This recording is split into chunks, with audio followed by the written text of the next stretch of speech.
ilaalcha kee jijjiiruun geessi qofaa irraa eegamudha. Ilaalcha kee jijjiiruu yoo barbaadde barnoota kana hanga xumuraatti hordofi. Egaan ilaalcha keenya jijjiiruuf kan jedhu kanarratti qabxiiwwan lama qabadhee isiniif dhufeetan jira. Isa dura garuu fakkeenya tokkoon isinitti hima.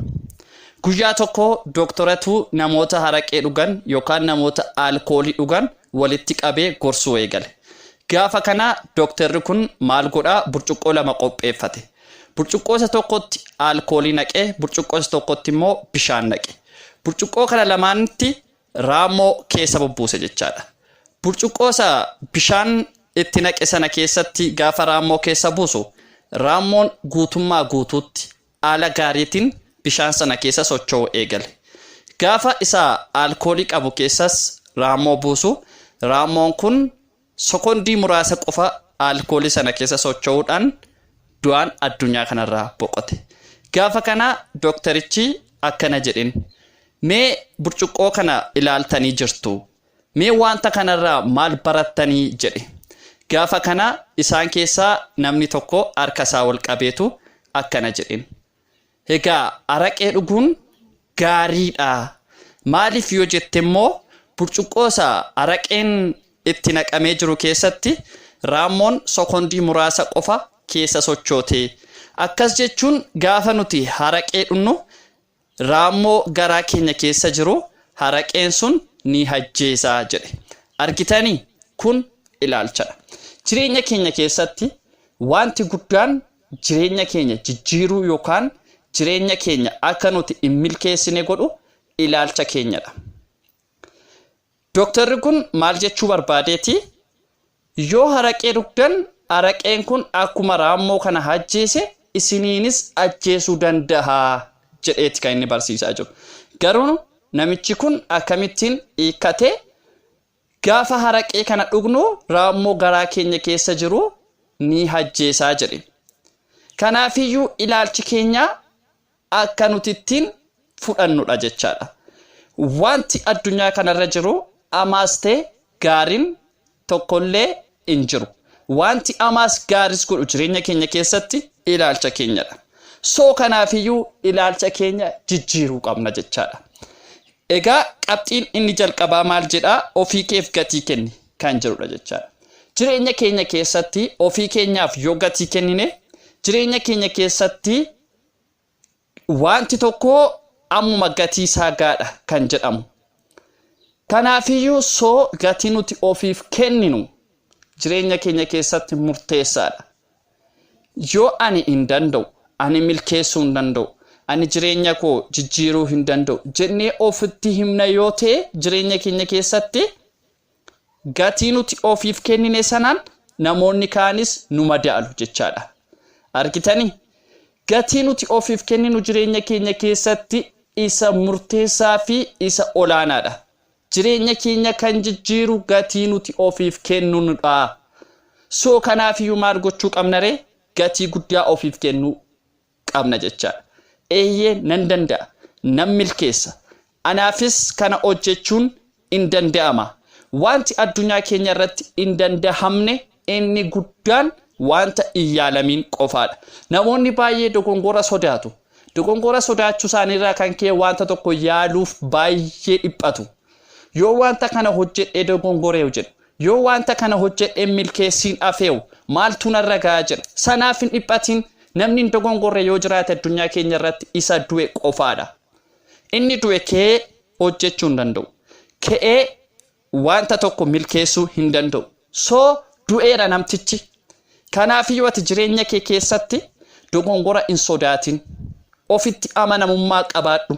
Namni hin dogongorre addunyaa keenya irratti hin jiru. Gatii kee gatii ofiif kennitu gatii guddaa ofiif kenni.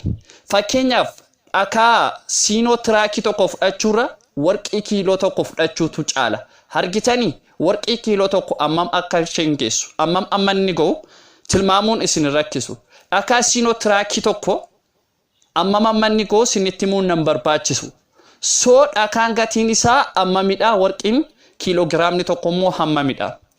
Ati jireenya kee keessatti warqii kamiin, daayimendii kamiiniyyuu hin caalta. Kanaafiyyuu gatii kee gatii guddaa ofiif kenni. siin addunyaa kanarratti wanti tilmaama siif kennisiisu tokko illee hin jiru. Ati tilmaama kamiiniyyuu hin madaalamtu. Ati nama dandeettii guddaa qabdudha. Ati nama hojjettee milkeessuu dandeessudha. Soo kanaafiyyuu kufaatii hin sodaatin. Dammaqi riba kirra. Gatii kee gatii guddaa ofiif kenni. Jireenya kee jijjiiri. Kanaafiyyuu gatii guddaa ofiif kenni. Egaa qabxiin keenya inni lammeeffaa immoo jechoonni ati ofirratti dubbattu humna guddaa qaba kan jirudha. Argitanii jireenya keenya keessatti jechoonni nuti ofirratti dubbannu humna guddaa qaba. Ani nan danda'a, ani nan milkeessa, anaaf jijjiiramni ni mala, anaaf guddinatu mala yoo jenne ofirratti irra deddeebinee ofitti himne eeyyeen jedhee sammuun keenya in fudhata yookaan sammuun keenya ni hamana. Yoon dogongorees rakkoon qabu, yoon kufees rakkoon qabu nan ka'a jechuudhaan addunyaa keenya irratti irra deddeebii ofirratti himi. Kana ofitti inimtu taateenaan garuu jireenya kee keessatti eessayyuu ga'uu hin dandeessu. Atileetiin tokko jireenya isaa keessatti utuu fiigicha hin eegaliin, otoo dorgommii hin jalqabiin maal jedhaa? Eeyyeen nan danda'a, nan milkeessa, natu tokkoffaa ba'a, natu fiixaan baasa jechuudhaan ganamaaf galgala irra deddeebi'ee tireeningii godha. Soo atis jireenya kee keessatti ofitti deddeebii himika. Maaliif teessaree? Dammaqi. Wantoota hin danda'u jettu sana of keessaa haxaa'i baasi. Jechoota gaarii ofirratti dubbadhu. Jechoota humna qaban ofirratti dubbadhu. Kanaafiyyuu jireenya kee milkeessuu ni dandeessa. Jireenya kee gara fuulduraatti deemsisuu ni dandeessa. Mee ilaali taphattoota kubbaa miilaa eessaa kaanii eessa akka isaan ga'an. Utuu taphni hin jalqabiin nutu injifata, nutu waancaa fudhata, nutu geeba ol kaasuu qaba, nutu maqaa biyya keenyaa waamsisuu qaba jechuudhaan utuu taphni sun hin eegaliin tireeningii godhu, irra deddeebi'anii shaakalu, irra deddeebi'anii ofitti himu. Soo atis milkeessita. Soo atis galma guddaa ni geessa. Kanaafiyyuu jabaadhu, mudhii kee hidhadhu, ka'i hin dandeessa. Nan danda'a jedhi. Namoota kamiyyuu hin dhagahin, namoota waa'ee milkaa'ina kee qofa irratti si jijjiiruu danda'an qofa mari'adhu. Mee taphattoota kubbaa miilaa ilaali. Nama 11 ta'anii dirree seenu. Argitee nama 11 ta'anii walii galaniiti kan isaan dirree seenan. Namni 11 kun kubbaa wal hilaachuudhaan hanga addunyaa dinqisiisaniitti ga'an. Soo atis namoota milkaa'ina kee irratti hojjetaa jiran mari'adhu. Fakkeenyaaf yoo mataan si dhukkube dooktara bira dhaqxa malee injiinera bira hin dhaqxu. Atileetiskiin tokkoo fi taphataan kubbaa miilaa wal mari'achuu hin danda'an. Atileetiin atileetii mari'ata. Taphataan kubbaa miilaa taphataa kubbaa miilaa kan inni mari'atu. Kanaafiyyuu jireenya kee keessatti wantoota si milkeessuu danda'an qofa irratti xiyyeeffadhuuti. Namoota daandii sana irra jiran qofa irratti xiyyeeffadhuuti. Namoota sana mari'adhu. Namoota kan biraa hin mari'atin. Isaanis akkuma kee jireenya kan biraa qabu. Isaanis akkuma kee mul'ata kan biraa qabu. Isaanis akkuma kee kaayyoo kan biraa qabu. Kan kee sana irratti si milkeessuu hin danda'an. Kan isaanii qofa irratti milkeessuu danda'u. Soo kanaafiyyuu ati ammaa kaasitii ilaalcha kee isa hin danda'u jedhu sana of keessaa xaragii baasi. Ilaalcha kee jijjiiruun geessi qofaa irraa eegamudha. Namni kamiyyuu dhufee ilaalcha kee siif jijjiiruu hin danda'u. Namni kamiyyuu dhufee milkaa'ina kee siif dhugoomsuu hin danda'u. Abjuu kee galmaan ga'uu kan danda'u siif si qofaadha. Kanaafiyyuu hammumarraa kaasitii ilaalcha kee hin danda'u jedhu of keessaa xaragii baasitii nan danda'a kan jedhu irratti xiyyeeffadhu. Eeyyeen ni dandeessaatis ni milkeessita. Wanti hin danda'amne wanta hin yaalamin qofadha. Dogongora sodaattee dugda duubatti hin deebihin. Kan hin dogongorre isa du'e qofaadha. Kanaafiyyuu nan danda'a jedhiitii hammaa kaasiitii heegal. Jechoota mimmiidhagoof jechoota gaggaarii ofirratti irra deddeebiitii ofitti himi. Kanaafiyyuu atis milkeessuu ni dandeessa. Egaan barnoota keenya guyyaa irraa waan baay'ee akka ati barattee jirtu abdii guddaan qaba. Kanaafiyyuu barnoota akkasii argachuu yoo barbaadde yeroo yerootiin dhaggeeffachuu yoo barbaadde toora miidiyaa keenya kana subscribe gochuudhaan mallattoo bilbilaa tuqi koomentii jalatti yaadaa fi qeeqa qabdu nuuf kaa'e share gochuudhaan hiriyoota kee bira geessisi waan nu faana turteef guddaa galatoomne.